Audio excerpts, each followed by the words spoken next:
Leisure account, इसमें हमने different leisure account को नोट देखा, अकाउंट बनाते थे हम लोग। अब तीसरा हम लोग जो देख रहे हैं वो समराइजिंग है हमारा, ठीक है ना। डिफरेंट ओपन अकाउंट के बैलेंसेस से हम तैयार करेंगे ट्रायल बैलेंस, ठीक है। कैसे बनाया जाए इसको ध्यान समझिएगा, बहुत सिंपल है आपका। ये कब तैयार किया जाता है? Generally at the end of the year, तो 31 मार्च को ये तैयार किया जाएगा। तो मान लीजिए 31 मार्च 2019 को तैयार कर रहे हैं इसको, ठीक है ना। इसमें आपका डेबिट बैलेंस और credit balance, debit balance and credit balance, ठीक है ना। ये आपका अमाउंट कॉलम हो गया दोनों। डिफरेंट डेबिट, जिन अकाउंट के बैलेंसेस डेबिट होंगे वो इधर नोट किए जाएंगे, जिन अकाउंट बैलेंसेस क्रेडिट बैलेंस होंगे वो इधर आएंगे। ये आपका होगा name of account, name of account यार तो नेम ऑफ अकाउंट, ये आपका एक कॉलम छोटा सा बनेगा, ये एलएफ का कॉलम होगा, ये एलएफ का कॉलम होगा आपका डेबिट बैलेंस और क्रेडिट बैलेंस, ठीक है। तो अब आप नेम ऑफ अकाउंट क्या दिखाएंगे? जितने भी हमारे अकाउंट हैं, जिनके भी अकाउंट के बैलेंसेस शो करते हैं, ध्यान दीजिए बेटा। जैसे बैलेंस मतलब क्या है? जैसे आप कहते हैं ना कि डेटर और क्रेडिटर, अगर डेटर ने फाइनल सेटलमेंट कर दिया, पेमेंट कर दिया, तो उसका अकाउंट क्लोज होता है कि ओपन होता है? इसका मतलब क्या बैलेंस का होगा? नहीं। लेकिन अगर मान लीजिए डेटर से आपको 20,000 लेना, उसने 15,000 पेमेंट किया, ओपन है। उसने 20,000 देना था, मान लीजिए उससे लेना था हमको, उसने 15,000 पेमेंट किया, तो क्या उसका अकाउंट ओपन है 5,000 रुपए से? 5,000 से उसका अकाउंट बैलेंस शो करेगा। बैलेंस शो करना मतलब ये होता है कि आप यार to balance CD by balance CD करते हैं, अकाउंट आप बनाते हैं, मशीनरी अकाउंट याद करिए, जस्ट अभी कंप्लीट किया हम लोग। तो मशीनरी अकाउंट में कहीं हम लिखते थे क्या? By balance CD. इसका मतलब समझे? इसका मतलब कोई अकाउंट बैलेंस शो कर रहा है, वो मशीनरी अकाउंट बैलेंस शो कर रहा है। क्या में लिखे थे हम लोग, कहीं याद है? बाई बैलेंस सीडी, किसी में टू बैलेंस सीडी लिखते थे, बैंक अकाउंट में, दोनों में, बैंक में दोनों होता है, बाई बैलेंस सीडी भी होता है। तो बैलेंस सीडी जो लिखते हैं बेटा, वो अकाउंट का बैलेंस होता है। और जो भी अकाउंट बैलेंस शो करते हैं इसमें दिखाए जाते हैं ट्रायल बैलेंस, और जो अकाउंट बैलेंसेस नहीं शो करते हैं उनको इसमें नहीं दिखाते, क्योंकि वो क्लोज मान लिए जाते हैं, क्लोज हो गए, ठीक है। तो अब देखिए कौन से अकाउंट ओपन होते हैं, कौन से अकाउंट बैलेंस शो करते हैं। जैसे जितने भी एसेट्स हैं अगर ओपन है, ओपन मतलब उनका अकाउंट क्लोज नहीं हुआ है, तो उनका बैलेंस डेबिट बैलेंस होगा। तो यहां हम नोट कर दे रहे हैं, all assets shows debit balance, shows debit balance, इधर आए सारे एसेट जो होंगे। अब कैसे होगा उसको समझिए, लॉजिकली समझिए, याद करिए, आपने मॉडर्न अप्रोच पढ़ा हुआ है, याद है मॉडर्न अप्रोच? मॉडर्न अप्रोच में एसेट जो बनाते थे हम लोग, उसमें प्लस साइड कौन सी होती है? डेबिट साइड, और minus side credit side. Obvious है कोई भी अकाउंट प्लस बैलेंस शो करता है। हाँ, कमिंग ऑब्वियस है कि ध्यान रखिए, कोई भी अकाउंट जो होता है उसका बैलेंस प्लस होता है। तो प्लस बैलेंस कौन सा अकाउंट होता है? मतलब एसेट के पॉइंट ऑफ बात की है तो डेबिट साइड प्लस साइड होती है, ठीक है ना। आधारी तो जनरली बड़ी अकाउंट साइड होगी, प्लस साइड होगी, तो इसलिए इसका बैलेंस क्या होता है? Debit balance. और हम जब कहते हैं कि सर आप अब कहेंगे सर आप डेबिट बैलेंस कैसे कर सकते हैं, तो डेबिट बैलेंस का मीनिंग क्या होता है उसको भी समझ लीजिए। डेबिट बैलेंस जब कहते हैं किसी अकाउंट को हम, तो इसका मतलब ये हुआ, debit balance means debit side is, ये सिंबल क्या होता है बेटा? ग्रेटर, पढ़े हैं लोग? तो debit side is greater than, debit side is greater than credit side. Debit side बड़ी होगी क्रेडिट साइड, इसका मतलब ये होता है।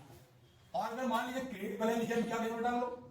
Credit balance means credit side greater than debit side, समझा ना? मतलब जैसे हमने यहां लिखा all asset shows debit balance, उसका बैलेंस डेबिट होगा, मतलब डेबिट साइड बड़ी होगी, जैसे यहां इंडिकेट किया। लायबिलिटी क्या कहेंगे हम लोग? रिवर्स। लायबिलिटी क्या पढ़े थे हम लोग, याद है? लायबिलिटी और कैपिटल में कुछ पढ़ा था? कौन साइड प्लस होती है? क्रेडिट साइड प्लस होती है। लायबिलिटी और कैपिटल क्रेडिट साइड प्लस होती है, तो इसका मतलब उनका बैलेंस क्या होगा? Credit balance. तो लायबिलिटी सारी और कैपिटल, इनका बैलेंस क्रेडिट होगा, समझा रहा है? क्रेडिट मतलब कहा जाएगा इधर, समझ आ रहा है? कोई कंफ्यूजन? सर बहुत सिंपल चल रहा है। तो सारे मतलब आपको आइडेंटिफाई करना है, लायबिलिटी आइडेंटिफाई करना है।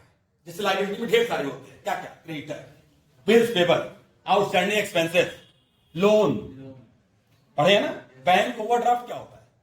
लायबिलिटी होती है। कैपिटल एक ही होता है, कैपिटल मतलब कैपिटल होना अकाउंट, तो एक ही मिलेगा आपको, दो तीन होंगे नहीं आपने। ड्राइंग अपोजिट चलता है, कैपिटल का अपोजिट ड्राइंग होता है। ड्राइंग का बैलेंस क्या होगा? डेबिट, क्योंकि डेबिट साइड में सारी एंट्री होती है। Drawing account debit to purchase, drawing account debit to cash. आ रहे हैं, खत्म नहीं हुआ है पूरा, पहले समझ ले, वन बाई वन चल रहे हैं बेटा, सब आ रहे हैं सारी चीजें। ताकि आप कोशिश करेंगे तो पहली हमने बार करना, किसी भी क्लास में पहली दो क्लास बहुत इंपॉर्टेंट होती है। पहली दो क्लास अच्छे समझ लेंगे आप, तीसरी अगर मिस भी कर देंगे आप, चौथी समझ जाएंगे। पहली दो मिस कर देंगे, तीसरी चौथी में फिर आपको या तो आप लेवल बढ़ाइए अपना, खुद से मेंटेन करिए, समझ आ जाएगा।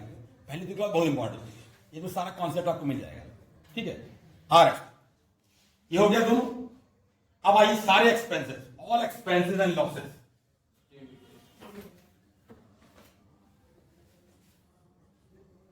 लॉसेस एंड एक्सपेंसेस डेबिट हुआ, क्यों डेबिट हो जा रहा है? Yes sir. पढ़ाएं आपको सारे expense and loss debit balance में करते हैं। तो प्लस साइड क्या होती है? Debit side. प्लस साइड क्या होगी बेटा? Debit side. माइनस साइड क्या होगी? Credit side. और ये हमने वहां भी पढ़ा है nominal account, all expenses and losses shows debit, मतलब debit all expenses and losses, credit all income and gain. तो लॉस और एक्सपेंस कहां जाएगा? डेबिट साइड जाएगा, और इनकम और गेन कहां? Credit. Income of gain credit है, समझ आ रहा है? अच्छा ध्यान दीजिएगा, परचेजेस, सेल्स, परचेज रिटर्न और सेल्स रिटर्न। परचेज हमारा क्या है? कॉस्ट है। परचेज हमारी क्या है? कॉस्ट है, एक्सपेंस है। तो परचेज कहां है? डेबिट। अब परचेज रिटर्न क्या होगा? अपोजिट होता है, क्रेडिट। परचेज को रिड्यूस करता है तो क्रेडिट ही आएगा। तो चलिए इसको यहां ना लिखिए, अलग से लिखते हैं। परचेज एक्सपेंस है हमारा, डेबिट होगा, और परचेज रिटर्न परचेज को रिड्यूस करता है, इसलिए वो क्रेडिट बैलेंस होगा। समझना? यहां ले आइए, परचेज यहां, परचेज रिटर्न यहां। पहले परचेज लिखे हैं, फिर इसको यहां शो कर रहे हैं, और परचेज रिटर्न दूसरा था, तो क्रेडिट मिल जा रहा है। समझ आ रहा है? कोई दिक्कत? अच्छा, सेल्स, सेल्स हमारे रिवेन्यू और इनकम, रिवेन्यू का पार्ट। तो रिवेन्यू और इनकम मतलब प्रॉफिट, इनकम, क्रेडिट। तो सेल्स क्या होगा? तो सेल्स रिटर्न क्या होगा? डेबिट। तो सेल्स रिटर्न को हम लोग डेबिट करेंगे, है ना बेटा, और सेल्स को क्रेडिट करेंगे। तो sales return debit, sales credit. कोई कंफ्यूजन? No sir. सबको समझ आ रहा है? Yes sir. है कोई दिक्कत? No sir. लगभग पूरा आपको हमने ट्रायल बैलेंस समझा दिया। ट्रायल बैलेंस में से कुछ नहीं, बस क्या है, आपको उन आइटम को आइडेंटिफाई करना है। मतलब आपको ये आना चाहिए कि कोई अगर आइटम दिया है तो या तो वो एसेट होगा, या तो वो एसेट होगा, या तो वो लायबिलिटी होगी, या तो वो एक्सपेंस होगा। लॉस या एक्सपेंस हम कहेंगे डिप्रिसिएशन। डिप्रिसिएशन क्या है? लॉस है। तो लॉस कहां जाता है? आपको पता है कि डेबिट दिखा रहा है, ठीक है। Interest on investment, interest on investment. अब सोचिएगा, इन्वेस्टमेंट पहले सोचिए, इन्वेस्टमेंट क्या है? इन्वेस्टमेंट हमारा क्या है? यही देखिए, आप अगर उसको इन्वेस्टमेंट को नहीं पकड़ पाएंगे तो आप गलत करेंगे। इन्वेस्टमेंट क्या है? मतलब सोचिए, आपने एफडी समझते हैं, फिक्स डिपॉजिट। आपने फिक्स डिपॉजिट में 50,000 रुपए लगाए, तो फिक्स डिपॉजिट क्या है हमारा? एसेट है, लायबिलिटी है, इनकम है, लॉस है, एक्सपेंस है, ये एसेट है। कोई भी चीज जो आपको फ्यूचर में रिटर्न देती है, कोई भी चीज जो आपको फ्यूचर में बेनिफिट देती है, वो आपकी एसेट है। फ्यूचर में दे, इंस्टेंट दे दे तो इनकम हो जाती है, लेकिन फ्यूचर में दे, लॉन्ग टर्म बेनिफिट ले उससे आप, तो आपके लिए वो क्या है? एसेट है। अब ना रही है, तो इन्वेस्टमेंट हमारी अगर एसेट है तो उसका रिटर्न क्या है? Interest, income. याद रखिए, एसेट पे कोई रिटर्न होता है तो वो इनकम होता है। मतलब आप पैसा लगा रहे हैं कमाने के लिए ना, तो इनकम है ना, एक्सपेंस है, इनकम है। एक्सपेंस कब होता है? जब लायबिलिटी होती है। आपने बैंक से लोन लिया, क्या है आपका?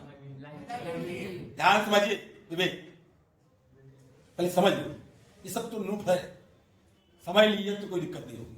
नहीं समझे रहेंगे तो फंस जाएंगे, अभी फंसाएंगे तुरंत थोड़ी देर के अंदर। समझ लीजिए पहले अच्छे से, ताकि कभी आगे आपको दिक्कत ही न करे। ये बनता है साल के अंत में, और जर्नल एंट्री कब बनाते हैं? साल के पहले दिन से लेके साल के अंतिम दिन तक जर्नल एंट्री बनाते हैं।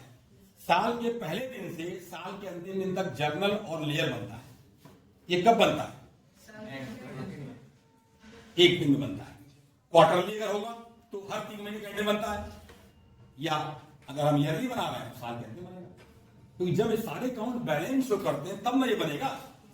पर डे थोड़ा बना सकते इसका, बैलेंस है नहीं अकाउंट कहां बनाएगा? हर दिन तो ट्रांजेक्शन हो रहे हैं, ठीक है ना, समझ आ रहा है? अब हम जो पढ़ रहे हैं वो साल के अंत की प्रक्रिया। समराइजिंग हमने बोला, याद रखिए, शुरू में बोला समराइजिंग। समरी कब पढ़ते हैं? चैप्टर का समरी कब आता है? पहले आता है कि लास्ट में? ऑब्वियसली लास्ट में मिलेगा, ठीक है ना। समराइजिंग का पार्ट है, क्लियर हो रहा है? तो लोन क्या है बेटा? बैंक लोन क्या है हमारी? तो लाइबिलिटी पे रिटर्न क्या होगा? इनकम की एक्सपेंस। जब दिमाग सोचिएगा, आप जब बैंक से लोन लेते हैं तो बैंक से कहते हैं कि इंटरेस्ट भी दो हमको। नहीं, हम लोन लिए हैं, आपको इंटरेस्ट देना है, ले पाएंगे उससे इंटरेस्ट? आपको इंटरेस्ट तो आपके लिए क्या है? एक्सपेंस है। इसका मतलब लाइबिलिटी पे कोई रिटर्न होता है तो एक्सपेंस होता है, एसेट पे कोई रिटर्न होता है तो इनकम। बात आ रही है? कोई इंटरेस्ट का अगर पॉइंट जोड़ना हो आपको तो पहले ये क्लियर कर लीजिए कि जिस टर्म पे इंटरेस्ट है वो एक्चुअली है क्या? एसेट की लायबिलिटी, ठीक है ना। सैलरी बताने की जरूरत नहीं, क्या है सैलरी? क्या है? ये देखिए, सैलरी इनकम है। सैलरी कभी जिंदगी में इनकम मत कहिएगा, सैलरी हमेशा एक्सपेंस है। फर्म को कभी सैलरी नहीं मिलती है। सैलरी किसको मिलती है बेटा? हमेशा एम्प्लॉय को मिलती है। सैलरी किसको मिलती है? हमेशा एम्प्लॉय को मिलती है। तो सैलरी हमारी क्या है? हमेशा एक्सपेंस। सैलरी बेटा हमेशा एक्सपेंस है हमारी, याद रखिएगा, भूलिएगा मत कभी। हाँ, रेंट क्या है? रेंट बदलता है। रेंट कभी आप जो रिसीव होगा, रेंट अगर रिसीव किया आपने तो इनकम है, और रेंट पेड कर दिया तो क्या है? तो रिसीव किया बेटा तो इनकम हो गया, और आपने अगर रेंट पे किया तो एक्सपेंस के पॉइंट में उसे डेबिट बैलेंस दिखा। समझ आ रहा है? उसी तरह से मान लीजिए एक और देखते हैं आइटम से, बैंक ओवरड्राफ्ट। समझ रहे ना? बैंक ओवरड्राफ्ट मतलब आपने पैसा जितना जमा किया उससे ज्यादा पेमेंट दिखाया है, तो आपकी बैंक की लायबिलिटी हो गई। बैंक ओवरड्राफ्ट क्या है हमारी? लायबिलिटी। लायबिलिटी का बैलेंस क्या होता है? लिखे हुए। आपको बस ये पता लगाना है कि वो एक्सपेंस है, इनकम है, लायबिलिटी है, एसेट है। ये जैसे ही पता लगाएंगे बेटा आपको सारा आंसर अपने आप तैयार हो जाएगा। समझ आ रहा है? डिस्काउंट रिसीव्ड, अब सोचिए, डिस्काउंट रिसीव्ड, प्रॉफिट कहां जाएगा? प्रॉफिट और इनकम क्रेडिट। यहां देखिए लाइन की ताकि आपको दिक्कत ना हो, है ना। ये हो गया आपका, ये दोनों में जा रहा है, ये दोनों का होगा। समझ आ रहा है? ड्राइंग क्या है? एंट्री वाइज ड्राइंग डेबिट होता है, कैपिटल को रिड्यूस करता है। ड्राइंग क्या करता है बेटा? कैपिटल को। तो कैपिटल अगर क्रेडिट है तो ड्राइंग को डेबिट होना है। जैसे हमने यहां बताया ना, परचेज और परचेज रिटर्न। परचेज क्या करता है? परचेज एक्सपेंस है, कॉस्ट है हमारी, डेबिट हुआ। तो रिटर्न क्या करेगा? उस परचेज को एडजस्ट करेगा। तो एडजस्ट करने के लिए रिवर्स जाना होगा, एडजस्ट करने के लिए उसको रिवर्स जाना होगा। तो परचेज अगर डेबिट है तो परचेज रिटर्न क्रेडिट। देखिए ध्यान समझिएगा, परचेज को हमने इस यहां इंडिकेट किया, ऑब्लिक करके है, पहले परचेज आया डेबिट में, परचेज रिटर्न क्रेडिट। उसी तरह से यहां सेल्स रिटर्न पहले आया है, सेल्स रिटर्न डेबिट में आ रहा है, और सेल्स कहां आ रहा है? क्रेडिट में। क्लियर हुआ? कोई कंफ्यूजन? इसको नोट कर लीजिए।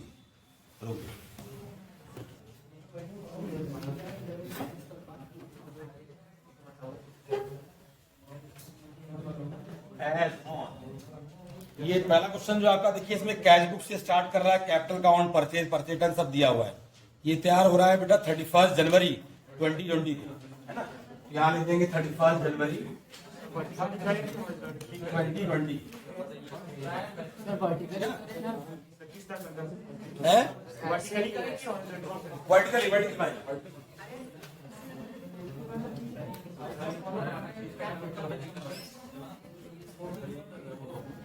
नेम ऑफ अकाउंट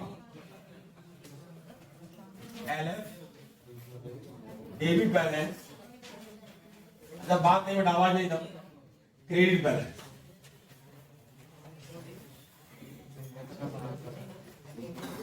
ये हो गया आपका account column, name of account, ठीक है ना। देखिए बोर्ड पर देखिए, समझ सिंपल है।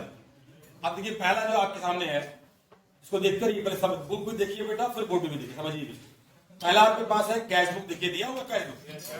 कैश बुक फैमिली सब लोग हैं, जानते हैं। कैश बुक में जरा देखिए बैलेंस क्या शो कर रहा है। इसमें दो है, कैश और बैंक दोनों है। डबल कॉलम कैश बुक है आपका। डबल कॉलम कैश बुक देखिए, लास्ट बैलेंस खोजिए, बैलेंस सीडी कहां दिया हुआ है? क्रेडिट साइड में दिया हुआ है, देख रहे हैं। पहला कैश का है 98,000 और बैंक है 5,91,000। सबको मिला क्या? तो आपसे पूछेंगे कि इसका बैलेंस क्या है, तो आप क्या कहेंगे? ध्यान समझिएगा बेटा, जिस भी अकाउंट में सीडी, जिस साइड में सीडी लिखता है वो साइड शॉर्ट होती है। जिस साइड में बैलेंस सीडी लिखा होता है वो साइड शॉर्ट होती है। इसका मतलब कौन साइड बड़ी होगी? Opposite side. तो देखिए कैश और बैंक में बैलेंस सीडी कहां लिखा हुआ है? Credit side. इसका मतलब इनका बैलेंस क्या माना जाएगा? अपोजिट बैलेंस माना जाएगा। अपोजिट मतलब डेबिट साइड बड़ी है, तब हमने बराबर करने के लिए क्रेडिट साइड में बैलेंस किया है। इसका बैलेंस क्या है? दोनों का डेबिट बैलेंस है। कैश और बैंक दोनों का बैलेंस डेबिट है। याद रखिए कैश का बैलेंस हमेशा डेबिट होता है। इधर मेरी तरफ देखिएगा बेटा, कैश का बैलेंस ऑलवेज डेबिट, कैश हमेशा डेबिट होता है। लेकिन बैंक दोनों होता है, डेबिट भी और क्रेडिट कब होता है? जब ओवरड्राफ्ट होता है। जब बैंक पढ़े आप, कैश बुक पढ़े इसलिए आपको बता रहे हैं। जब बैंक ओवरड्राफ्ट होता है तो क्रेडिट बैलेंस होता है, मतलब इसका बैलेंस दिखेगा टू बैलेंस सीडी डेबिट में दिखेगा। लेकिन ये क्या है? फिलहाल डेबिट बैलेंस है। तो कैश और बैंक दोनों डेबिट है। तो हम क्या करेंगे? यहां लिख देंगे बेटा कैश और बैंक, ठीक है ना। कैश और बैंक। तो कैश में कितना था देखिए जरा, 98,000। याद रखिएगा, बहुत केयरफुली लिखिएगा, क्योंकि इसमें जोड़ना है। कम से कम 12-13 आइटम, आपके 15 आइटम एक साथ आपको जोड़ने होंगे। तो अमाउंट को बहुत केयरफुली लिखिएगा। जो तरीका हमने बताया आपको याद रखिएगा बेटा। राइट साइड को आप टच करते चलेंगे। आपका गैप कहां होना चाहिए? लेफ्ट साइड में गैप होगा। कभी भी आपका गैप लेफ्ट में होगा, राइट में आप गैप एकदम मत दीजिएगा। राइट साइड, इसका मतलब राइट साइड शुरुआत करेंगे, लेफ्ट तक जाएंगे। Name of account, name of account LF, debit balance, credit balance, ठीक है। तो देखिए हमने 98,000 लिख दिया, ये हमारा कैश का बैलेंस था। अब आइए जरा बैंक के बैलेंस। बैंक कितना है? 91,000. तो बैंक का बैलेंस है बेटा डेबिट है। कॉमा से कॉमा मिलाएगा, कॉमा आपका पूरा मिलना चाहिए, ध्यान रखिए। कॉमा से कॉमा मिलना चाहिए, तब अपने यहाँ आपका अमाउंट मिल जाएगा, ठीक। 5,91,000। तीसरा आइटम आते हैं कैश बैंक के बाद। देखिए जरा कैपिटल दिया है, याद करिए कैपिटल ने बताया है। कैपिटल बैलेंस क्या होता है? Credit balance. और देखिए इसमें जो अमाउंट दिया होगा वो डेबिट में दिया होगा, अपोजिट जाता है। बैलेंस जो होता है अपोजिट जाएगा। देखिए टू बैलेंस सीडी लिखा है कैपिटल के नीचे। कितना अमाउंट है बेटा? तो यहां लिख देंगे कैपिटल 5 लाख रुपए। ये जाएगा बेटा क्रेडिट में, फायदा। समझ आ रहा है? कैपिटल का बैलेंस क्या होता है? क्रेडिट, क्रेडिट साइड में चला गया, ठीक। अब तीसरे पे आइए, कैपिटल के बाद परचेज अकाउंट। यार ये परचेज क्या होता है बेटा? हमारा एक्सपेंस है, कॉस्ट है। कॉस्ट का बैलेंस क्या होता है? एक्सपेंस का डेबिट होता है। तो परचेज आ जाएगा आपका डेबिट है। परचेज डेबिट कितना था? ध्यान रखिए परचेज में दोनों जोड़ दीजिए, परचेज में दोनों जोड़ दीजिए। अब दोनों मतलब क्या हम कह रहे हैं समझिएगा, बोर्ड पे देखिएगा। परचेज देखिए, एक परचेज, पहला वाला परचेज था 42,000 रुपए का, वो कैश परचेज था। कैश मतलब आपने बदले में चेक दिया, चेक से पेमेंट किया। और दूसरा वाला जो था, जो लिखा है sundries as per purchase book, वो क्रेडिट परचेज था। ध्यान रखिए, जब हम परचेज बुक बनाते हैं, सब्सिडरी बुक जब बनाते हैं हम लोग, तो सब्सिडरी बुक का जो बैलेंस होता है वो जब कैश मतलब परचेज अकाउंट में ट्रांसफर होगा। जरा ध्यान दीजिए कि हम बता दे रहे हैं ये कैसे, ये जो टर्म आया है उसको समझाने के लिए आपको देखिए बोर्ड बता रहे हैं बेटा, ध्यान समझिएगा। रुक जाओ, देखो पहले बोर्ड समझो बेटा। यहाँ देखिए, आपने परचेज बुक में एक नया टर्म देख रहे हैं, sundries as per purchase book, देख रहे हैं आप लोग। अब इसका ओरिजिन कहां से हुआ समझिएगा यार, ध्यान समझिए बेटा। जैसे आप परचेज बुक जब बनाए होंगे, सब्सिडी पढ़े हैं ना आप लोग, परचेज बुक में जब आप बनाए होंगे तो परचेज अकाउंट कॉलम होता है परचेज अकाउंट का, कहीं आप परचेज अकाउंट कॉलम बनाते थे, याद करिए। Details, purchase, input CGST, input SGST, input IGST, total amount, याद है ना। तो जो परचेज का अकाउंट का परचेज कॉलम होता है, उसमें कुछ इस तरह अमाउंट दिया होगा, टोटल जो अमाउंट दिया होगा वो दिया होगा 6,40,000 रुपए। अब ये परचेज बुक से, परचेज क्या है बेटा, ये रिकॉर्डिंग का पार्ट है, ये क्या है हमारा। इसके बाद क्या करते हैं हम लोग, क्लासिफाइंग। मतलब जर्नल के बाद क्या बनाते हैं हम लोग, लेजर। तो it is the part of journal, ये जर्नल का ही एक हिस्सा है जिसको हम सब्सिडरी बुक के नाम से जानते हैं, ठीक है ना, रिकॉर्डिंग का पार्ट है। अब इसके बाद जब बनाना होगा आपको, तो क्या बनाएंगे बेटा, इसके बाद परचेज अकाउंट। क्या बनाएंगे हम लोग, परचेज अकाउंट। परचेज अकाउंट जब बनाएंगे, इस परचेज अकाउंट में जो कैश ट्रांजेक्शन है परचेज वाले वो भी आते हैं, और जो क्रेडिट वाले हैं ये वो भी आएंगे। तो जो कैश वाले होंगे वो पूरा एक साथ समराइज हो गया। मान लीजिए सिंगल अगर अलग आ रहा है तुमको दिखा दिया, इसमें एक ही दिया है कैश का ट्रांजेक्शन, जो बैंक देखिए दिया हुआ है, जो बैंक लिखा हुआ है, तो वो मान लीजिए आपका कैश का ट्रांजेक्शन था। कैश मतलब चेक से आप पेमेंट किए होंगे, 42,000 रुपये आपने यहाँ लिखा दिया। अब क्या ध्यान दीजिएगा, ये सिंपल से आप एंट्री बनाते हैं, goods purchase and payment made through cheque, क्या एंट्री होती है, purchase account debit to bank, क्या एंट्री होती है बेटा, परचेज अकाउंट डेबिट टू। तो ये कहां जाएगा, कैश बुक के क्रेडिट साइड। ध्यान दीजिए, कहां जाएगा बेटा, कैश बुक के क्रेडिट साइड, ठीक है ना। देखिए कैश बुक ऊपर बनाया गया है, कैश बुक के क्रेडिट साइड में कहीं बाई परचेज लिखा हुआ है, यस सर, चेक करिए जरा, यस सर लिखा हुआ है, मिला 42,000 लिखा हुआ है बैंक में, यस सर, जनवरी 3 मिल गया। अच्छा, वही जो ट्रांजेक्शन है वो आएगा अब परचेज अकाउंट के डेबिट साइड में, बैंक के क्रेडिट में और परचेज के लेयर पड़े हैं। यस सर, जो हम जनरल एंट्री बनाते हैं वो रिस्पेक्टिवली दो अकाउंट में पोस्ट की जाती है, एक अकाउंट के डेबिट में, दूसरे अकाउंट के। तो जो ये ट्रांजेक्शन था बेटा हमारा purchase account debit to bank, वो कहां जाएगा, परचेज के डेबिट में और बैंक के क्रेडिट। क्या गया, मिल रहा है सबको, बैंक के क्रेडिट में गया, कैश बुक में, और परचेज के डेबिट में आया, 42,000 रुपये नोट कर दिया, समझ आ रहा है। अब देखिए भाई, गुड्स तो हम दो तरह से खरीद रहे हैं ना, नगद और उधार। नगद भी खरीद रहे हैं और नगद आ गया 42,000 रुपये, अब उधार की बारी है। तो उधार वाला जो अमाउंट था बेटा वो 6,40,000 था, जो परचेज बुक से परचेज अकाउंट में ट्रांसफर होगा, परचेज बुक से परचेज अकाउंट में ट्रांसफर होगा। तो जब भी हम सब्सिडरी से लेजर बनाते हैं, ध्यान समझिए बेटा, सब्सिडरी से जब लेजर में ट्रांसफर करते हैं अमाउंट को, तो हम एक टर्म यूज करते हैं, सन्ड्रीज एज पर। सन्ड्रीज मतलब ये होता है, इसमें ढेर सारे क्रेडिट परचेज थे। सन्ड्रीज मतलब हमारे कई सप्लायर होते हैं कि एक ही सप्लायर, एक ही आइटम, एक ही आदमी से या एक ही फर्म से गुड्स नहीं खरीदते हैं, हम तो कई सप्लायर खरीदते हैं ना।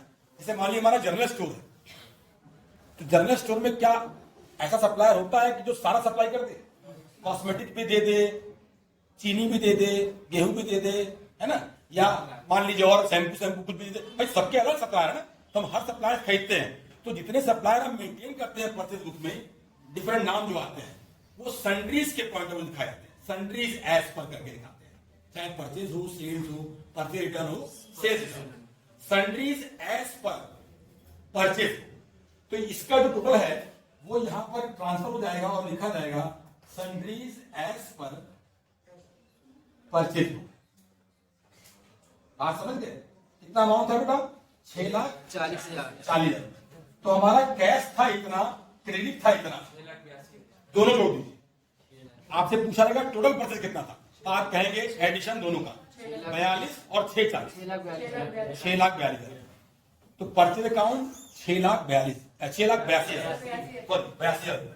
तो परचेज अकाउंट में आइए और डेबिट में लिखाएंगे 6,82,000। क्लियर हुआ?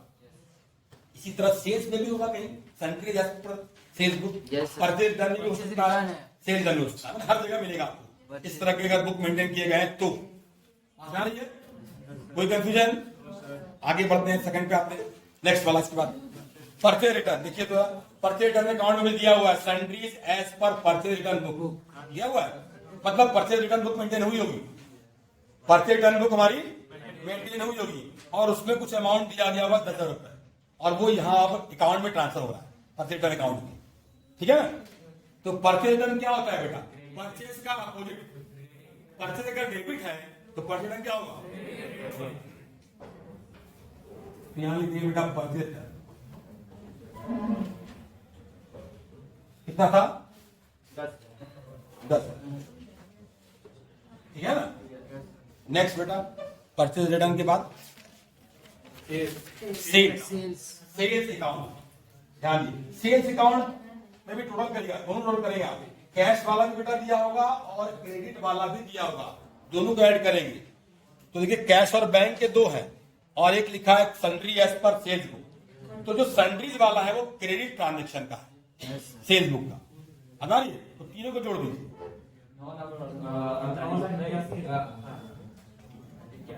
5 + 7 = 9,81,000। 9,80,000। अब ध्यान रखिए सेल्स अकाउंट, सेल्स क्या है भाई? रेवेन्यू का पार्ट। सेल्स क्या है बेटा? हमारी रेवेन्यू इनकम। तो रेवेन्यू और इनकम प्रॉफिट कहां जाते हैं बेटा? क्रेडिट साइड, क्रेडिट बैलेंस होता है। तो सेल्स को हम कहां दिखाएंगे? क्रेडिट। कितना अमाउंट था? 9,81,000। ठीक है ना? अगला क्या है? सेल्स के बाद sales return. Sales return opposite चलेगा, सेल्स का अपोजिट होगा डेबिट। सेल्स रिटर्न अकाउंट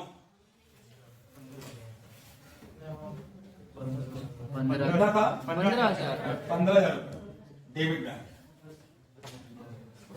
समझा? सेल्स रिटर्न के बाद क्या का? मुकेश। अब हम देखिए कोई नाम आ गया मुकेश।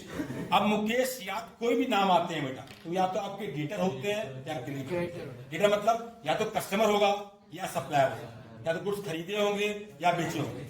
तो अब इसको आइडेंटिफाई करेंगे, जब अकाउंट देखेंगे तो पता चल जाएगा खरीदा गया कि बेचा गया। चेक करिए, उससे आपने गुड्स खरीदा कि बेचा है। फर्म ने क्या किया? खरीदा कि बेचा?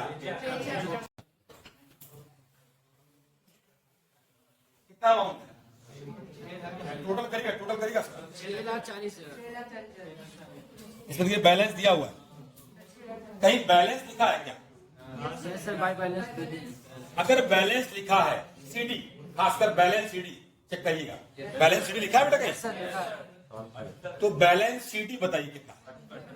78,000। वही बैलेंस नोट करना है। टोटल याद रखिए बेटा, टोटल सिर्फ purchase, sales, purchase return, sales करने आता है, उसमें टोटल करते हैं, मतलब टोटल करके लिखते हैं। लेकिन बाकी जगह बैलेंस दिखेगा, बता रही बैलेंस शीट। कितना बैलेंस था हमारा? 73,000। उसको लिखेंगे। नेक्स्ट है इसके बाद नवदीप। अब नाम जितने नाम आ रहे हैं उनको पहले पता लगाइए को डेटर है क्रेडिटर है। नवदीप को आपने क्या किया? आपसे उसने कुछ खरीदा कि बेचा? सेल किया, मतलब डेटर है हमारा। Yes, sir. सेल करेंगे तो डेटर होगा, खरीदेंगे तो क्रेडिटर। तो ये सेल है, डेटर। डेटर मतलब एसेट। कितना अमाउंट था बैलेंस का? बैलेंस गलती से भी टोटल मत लिखिए बेटा, बैलेंस देखिए बैलेंस कितना है। 1,30,000। ठीक, अब समझ लीजिए, ये जो ट्रायल बैलेंस बना रहे हैं बेटा ना, ये डिफरेंट अकाउंट के बैलेंसेस का स्टेटमेंट है, टोटल का नहीं है, बैलेंस का स्टेटमेंट। समझ रहे हैं ना?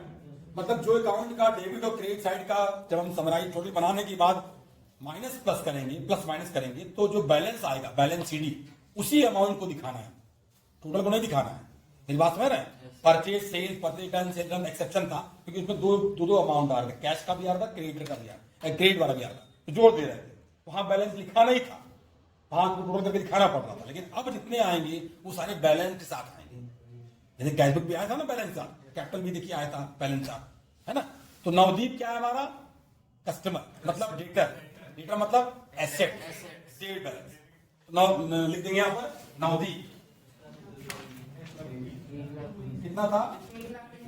1,20,30, सॉरी 1,20,30। अगला क्या है नवदीप के बाद? ओंकारेश्वर, ओंकारेश्वर। अब ये देखिए ये क्या है, इनका ये एसेट है कि लायबिलिटी है? रुको हम कर दिए। ओंकारेश्वर कितना अमाउंट था? बैलेंस, बैलेंस देखिए बस, बैलेंस 45,000। अगला देखो रेंट, रेंट भी जरूर चेक करिएगा। रेंट कभी कभी डेबिट होता है, कभी क्रेडिट भी होता है। डेबिट होगा तो एक्सपेंस है, क्रेडिट होगा तो इनकम हो जाएगा। तो रेंट देखिए कहां लिखा है बेटा? रेंट में लिखा है, मतलब एक्सपेंस है ना, एक्सपेंस। तो रेंट यहां लिख दीजिए। कितना अमाउंट था रेंट का? ठीक है ना। अब जरा टोटल करिएगा, दोनों साइड का टोटल मैच करना चाहिए। आ गया 15,69,000।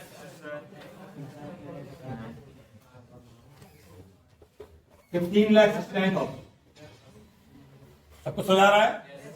कोई कंफ्यूजन नो सर। बताइएगा।